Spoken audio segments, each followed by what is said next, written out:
भपके जवानी रोजे दहिया भतारी खोजे कैसे कोही दुख तहरा से।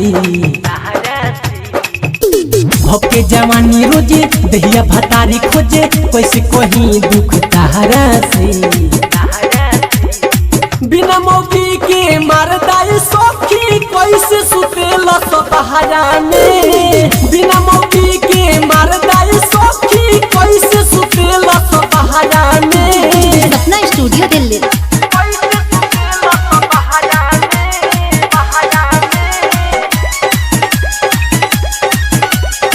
धके जवानी हाथे जातो तानी बोले जो बनावा तो डांटो तानी। मनवा न मानी हो कैसे के बानी हो अपने ओठवा दाते काटतानी। धके जवानी हाथे जातो तानी बोले जो बनावा तो डांटो तानी। मनवा न मानी हो कैसे के बानी हो अपने ओठवा दाते काटतानी। फोनवा पर कहे लगले रुपया बीतेला जगले सुन बताया गे हमरा गरहा में। बिना मौकी के मारदाई सखी कैसे सुतेला सपहरा में। बिना मौकी के मारदाई सखी कैसे सुतेला सपहरा में। सपना स्टूडियो दिल्ली।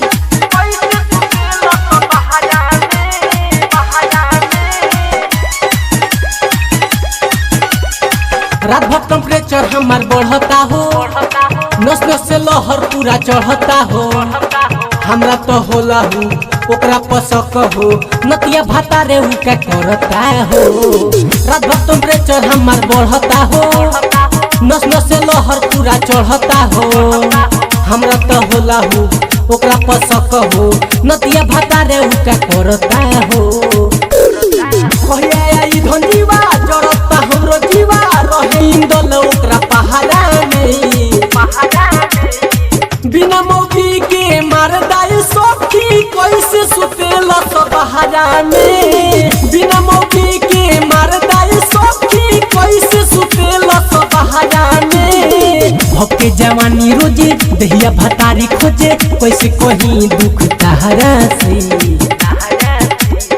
बिना मौकी के मारदाई सखी कैसे सुतेला सपहरा में। बिना मौकी के मार